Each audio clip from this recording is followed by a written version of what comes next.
চলুন আজ একটা মজার ইংরেজি শব্দ শেখা যাক, ইনফ্যালিবল। আচ্ছা, একটা প্রশ্ন করি। এমন কিছু কি আছে যা কখনো কোনো ভুলই করে না? এই ইনফ্যালিবল শব্দটার মানে হলো যা একদম নিখুঁত, যার কোনো ভুল হতেই পারে না। মানে এটাকে চোখ বন্ধ করে বিশ্বাস করা যায়, এটা সব সময় কাজ করবেই, কোনো খুঁত নেই।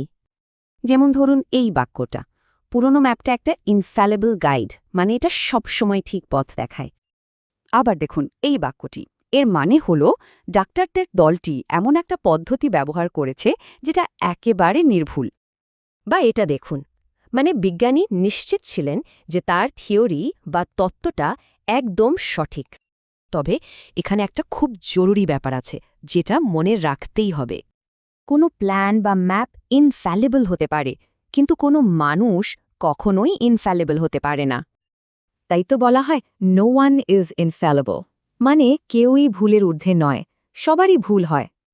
আচ্ছা, ব্যাপারটা সহজে মনে রাখার জন্য একটা ছোট্ট গল্প শোনা যাক। করিম পরীক্ষার জন্য দারুণ একটা পড়ার রুটিন বানালো।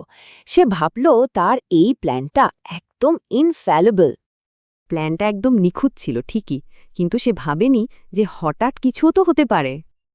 পরীক্ষার ঠিক আগের দিন করিমের ভীষণ জ্বর, তার পুরো ইনফ্যালিবল প্ল্যানটাই ভেস্তে গেল। তখন করিম বুঝল, যতই ভালো প্ল্যান হোক না কেন, সেটাকে আসলে ইনফ্যালিবল বলা যায় না। তাহলে মূল কথাটা কি? ইনফ্যালিবল মানে নির্ভুল, কিন্তু এটা শুধু জিনিস বা প্ল্যানের ক্ষেত্রেই খাটে, মানুষের জন্য নয়।